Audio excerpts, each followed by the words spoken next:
தேவமாதாவின் வணக்க மாதம் 23ஆம் நாள். தேவமாதா பூர்வீக கிறிஸ்தவர்களுக்கு செய்த உதவியின் பேரில் சர்வ ஆராதனைக்குரிய உலக இரட்சகர் இவ்வுலகை விட்டு வெற்றி வீரராய் மோட்சத்துக்கு எழுந்தருளிய போது தம்மால் ஸ்தாபிக்கப்பட்ட திருச்சபைக்கு ஓர் தூண்டுதலாகவும் ஆலோசகராகவும் இருக்கவும் பூர்வீக கிறிஸ்தவர்கள் கொண்ட சந்தேகங்களை தீர்க்க ஞான ஒளியாயிருக்கவும் செய்ய வேண்டிய புண்ணியங்களுக்கு போதனையாயிருக்கவும் தமது நேச அன்னையை இவ்வுலகத்தில் நிலைநிறுத்த திருவுளம் கொண்டார். அக்காலத்தில் இருந்த விசுவாசிகள் தங்களுடைய ஆண்டவளைப் போலவும் போதகியைப் போலவும் எண்ணி அன்னையினிடத்தில் ஆலோசனை கேட்க வருவார்கள். அப்பொழுது அந்த திவ்ய நாயகி அவர்களுடைய சந்தேகங்களை தெளிவித்து அறியாமையை நீக்கி தம்மிடமுள்ள அறிவு விவேகத்தின் ஞான செல்வங்களை மகா அன்போடு அவர்களுக்கு தந்தருள்வார்கள்.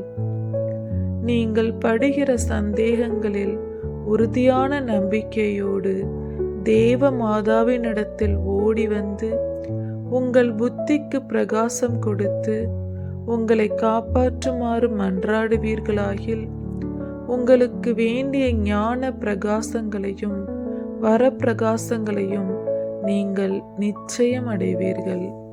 தேவமாதா அவர்களுக்கு மாதிரியாயிருந்தது.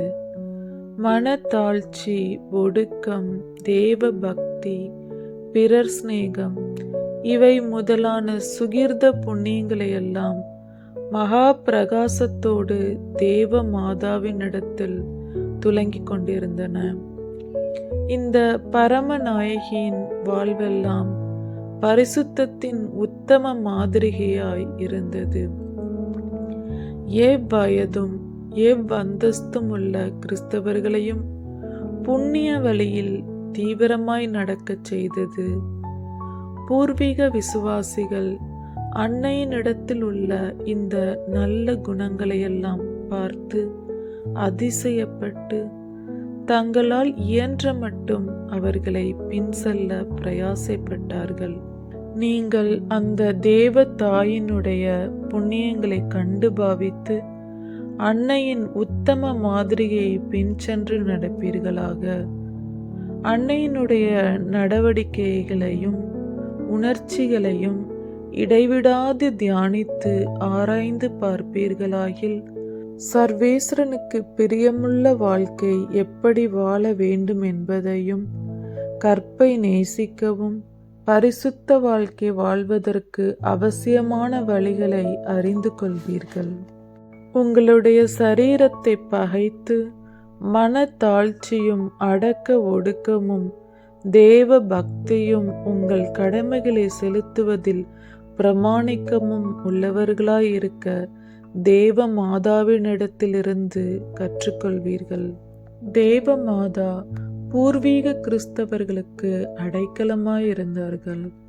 அவர்கள் தாங்கள் அடைந்த கஸ்திகளிலும் திருச்சபைக்கு உண்டான துன்பங்களிலும் தங்களுக்கு அவசரமான காரியங்களிலும் தேவ மாதாவின் அடைக்கலத்தை தேடி ஓடி வருவார்கள்.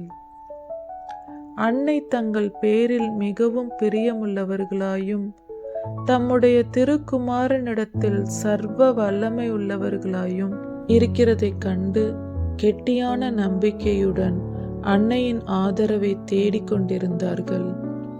நீங்களும் அந்த நியாயங்களை கண்டுபாவித்து தேவ மாதாவின் பேரில் தளரா நம்பிக்கை கொண்டவர்களாயிருக்க கடவீர்கள். நீங்கள் மேற்கொள்ளும் இக்கட்டுகளிலும் உங்களுக்கு தேவையான ஞான காரியங்களிலும் உங்களுடைய திருத்தாயாரை நோக்கி அபயமிட்டு மன்றாடுங்கள்.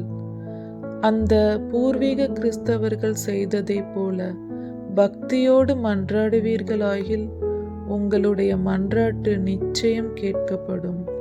நீங்கள் சில சமயங்களில் கேட்கிற காரியங்களை பெற்றுக்கொள்ளவில்லை என்றால் நீங்கள் பக்தியுடன் வேண்டிக் கொள்ளாமல் இருந்ததினால்தான் அவைகளை பெற்றுக்கொள்ளவில்லை என்பதை அறிந்து கொள்ளுங்கள்.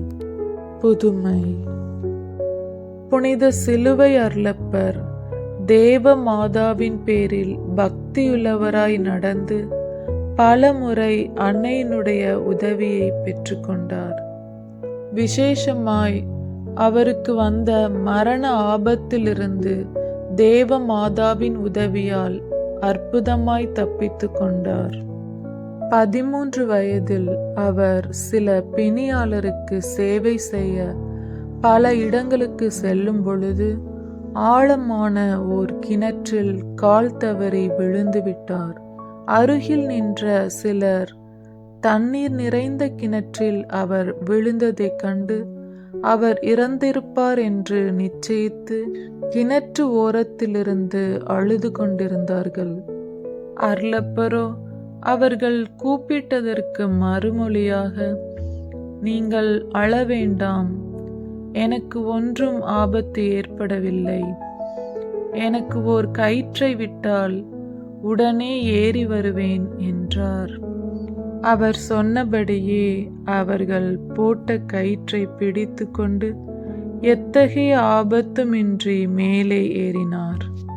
அவரை கண்ட ஜனங்கள் ஆழத்தில் விழுந்தும் ஆபத்து இல்லாமல் ஏறினதெப்படி என்று கேட்க, அவர் அவர்களை நோக்கி, நான் விழுந்த கிணற்றில் சௌந்தரியமுள்ள ஒரு ராக்கினி தனது ஆடையை விரித்து அதில் என்னை தாங்கினார்கள் மற்றும் நான் தண்ணீரில் விழுந்து போகாதபடிக்கு நீங்கள் கயிறு போடும் வரையில் என்னை தமது கைகளால் தூக்கி கொண்டார்கள் என்றார். இந்த புதுமையை கேட்டவர்கள் மிகவும் அதிசயப்பட்டு தேவ மாதாவுக்கு தோத்திரம் பண்ணினார்கள். புனித சிலுவை அருளப்பர் தம்மை காப்பாற்றின தேவ மாதாவின் பேரில் நாளுக்கு நாள் அதிக பக்தி வைத்து அன்னையினுடைய திருநாட்களையும் அவைகளில் விசேஷமாய் அன்னை ஜென்ம பாவமில்லாமல் உற்பவித்த திருநாளையும் மிகுந்த விசுவாசத்தோடு கொண்டாடி மற்றவர்களுக்கும் நம்பிக்கையாய் இருக்கும்படிக்கு வெகு பிரயாசையோடு பிரசங்கித்து கடைசியில் தேவ மாதாவின் உதவியினால் நல்ல மரணமடைந்து புனிதராய் விளங்கினார். கிறிஸ்தவர்களே, நீங்கள் படும் இன்னல்களில் தேவ மாதாவை நம்பி அன்னையிடம் பக்தியோடு வேண்டிக் கொள்ளுங்கள். பரிசுத்த மரியாயே, என் தஞ்சமே, எத்தனையோ பாவத்தை கட்டிக்கொண்டு பசாசுக்கு அடிமையாகி நித்திய நரகத்திற்கு போவதற்கு பாத்திரவானாய் இருக்கிறேன். நீர் என் பாவ கட்டுகளை அவிழ்த்து என் எதிரிகளின் கையில் நின்று என்னை மீட்டீர். ஆனால் கெட்ட பிசாசு என்னை கெடுக்க இடைவிடாது எனக்கு சோதனை கொடுப்பதினால் அதற்கு திரும்பி அடிமையாய் போவேன் என்று மிகவும் பயப்படுகிறேன். பரிசுத்த கன்னி தாயாரே, எனக்கு ஆதரவாயிரும், தஞ்சமாயிரும்.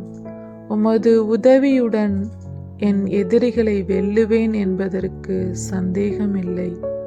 ஆனால் எனக்கு வரும் தந்திர சோதனைகளிலும் விசேஷமாய் என் மரண வேளையில் பசாசு என்னுடன் தொடுக்கும் கடின யுத்தத்திலும் நான் உம்மை மறந்து போகாமல் உமது அடைக்கலத்தை உறுதியான விசுவாச நம்பிக்கையுடன் தேடும் பொருட்டு எனக்கு விசேஷ உதவி செய்தருளும்.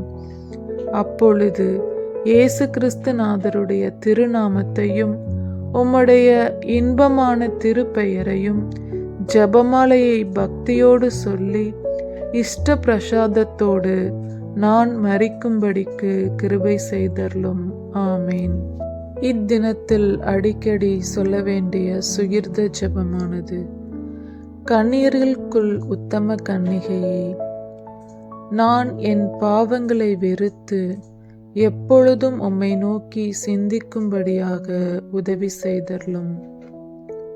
23ஆம் நாளில் செய்ய வேண்டிய நற்கிரிகையாவது ஏழைகளுக்கு உணவளிக்கிறது.